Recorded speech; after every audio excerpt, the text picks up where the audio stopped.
Ngayon natapos na po natin yung motor na sir, no? Sniper 155, package number 5 po, no? Which is mini driving, PIA horn, combo lights, horn passing, horn switching, rapid horn. Ayan, check natin, no? Testing natin, okay? Sir, patay ako na itong MDL mo, no? Passing light. Yan, no? Sa passing light mga sir, no? Kung mapasin nyo, hindi lang po mini driving yung umiilaw. Sumasabay po dito yung headlight. Yan po yung difference ang gawa natin sa iba, no? Usually pag nagpa-passing, pagka sa iba po, no? Pag nag-passing, MDL lang po yung iilaw, pero dito sumasabay po yung headlight. Yan po yung maganda sa setup natin mga sir. At the same time, pwede pa rin tayo mag-high and low ng headlight nang hindi sumasabay yung mini driving. Sa mini driving, high and low, hindi sasabay yung headlight. Pero pag passing switch po yung pinindot, automatic sabay po yan. Okay? Ang main purpose natin dyan mga sir, kaya pinagsabay natin, para in case na nag-high tayo ng MDL, usually mawawalan po tayo ng passing, no? Pero dito, merong headlight pa rin napapalit for passing. Okay? For example, headlight naman yung naka-high, meron naman tayong MDL na papassing. Okay? Papalit po yan for passing. Kumbaga alternate po sila, no? Pag naka-on po lahat, automatic, meron pa rin passing. Okay? Pag nakapatay lahat, may passing pa rin. Sabay naman po ulit sila. Yan po yung tunay na combo lights mga sir. Hindi po basta-basta tayo nagtatap ng MDL sa headlight na kapag ka nag-high ng headlight, sumasabay po yung mini driving. Hindi po ganun mga sir. Kumbaga, separated switch pa rin po sila. Pag nag-passing lang, dun lang sasabay. Okay sir, pabusina naman, stock horn. Sa stock horn, kung mapasin nyo, wala pong milaw mga sir. Para in case na magpa-register tayo, wala po tayong magiging violation, no? Okay, sir, pa-activate naman ng loud horn. Sa loud horn, doon na po ilaw yung MDL plus headlight. Isa pa nga sir. Okay, hindi lang po basta loud horn, no? Nag-install din tayo ng rapid horn. Long press lang po natin yung horn switch, yung busina natin, magsusunod-sunod na po yan. Ay, napakalakas. Ayan, sir, pauna MDL. Pahay ng headlight, check natin kung may horn passing pa rin, no? Okay, rapid horn. Sir, pa-off naman lahat. Tapos busina. Ay, sabay po ulit yan. Check natin yung mga switch, no? Ito po yung nilagay natin na passing switch para sa combo lights. Okay, hindi po tayo nagtatap ng MDL dito, no? Sa passing ng headlight. Kasi pagka nag-high po ng headlight yan, sumasabay po yung mini driving, which is bawal po, no? So, ang ginawa natin, additional switch para sa combo. Sabay pa rin po yung headlight plus MDL. Pwede pa rin tayo mag-high low ng MDL lang. Pwede rin mag-high low ng headlight lang separately. Pero pag ito po yung pinindot, automatic sabay po lahat. Okay? Ayan. Ito po yung stock headlight. Ito po yung mini driving. Ayan, no? Okay? Kung mapasin nyo, serye natin, napakaliwanag pa, no? Pero yung MDL, litaw na po. Ayan.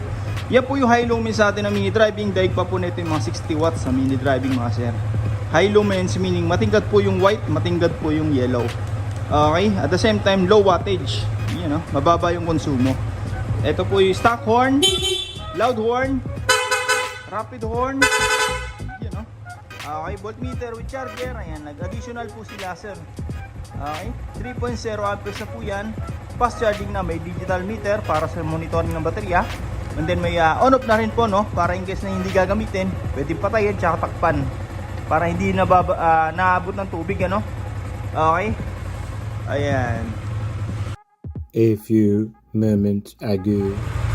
Alright, Sniper 155. Nag-install po tayo dito ng all-in package number 5, no? Ayan, dumayo po rin sila Pops. Ayan. Para magpa-install lang package 5, MDL, PIA horn, combo lights, horn passing, horn switching, rapid horn.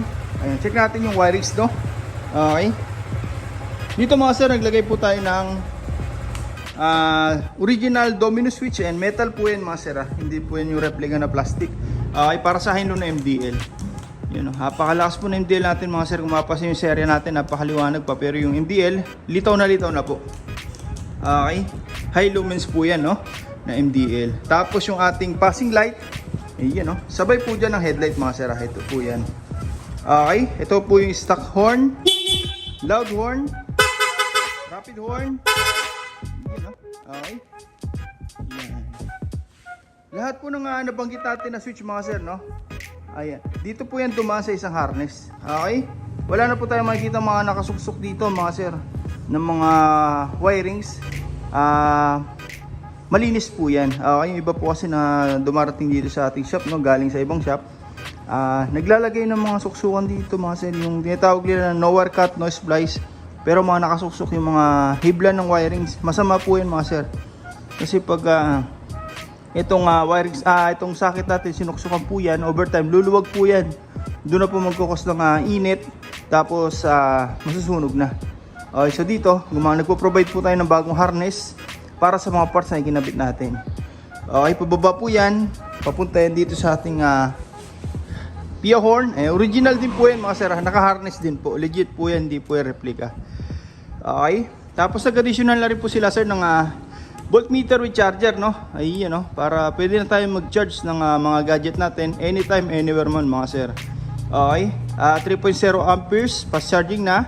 May digital meter na rin para sa monitoring ng baterya. And then may on-off na rin po, no? Para in case na hindi gagamitin, pwedeng patayin tsaka takpan. Okay, para hindi basta-basta nahabot ng tubig. Iyon, no? Sa Pia horn, ayan, diretso po yan dito sa ating power module, no? Na ginawa. Ito po yan.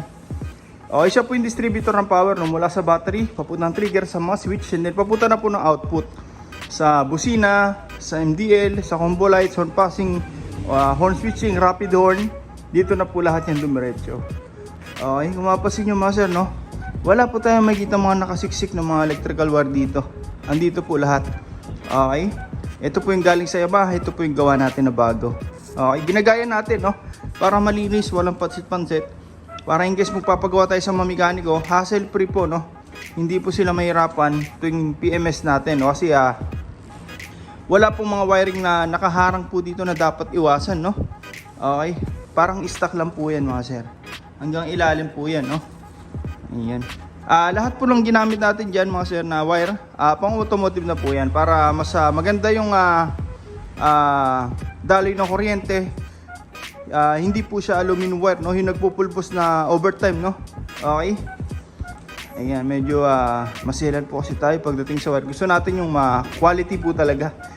Japan wire, at the same time nakahinang po lahat yan mga sir. Okay, para maganda yung bitaw ng kuryente, hindi po pigil, no?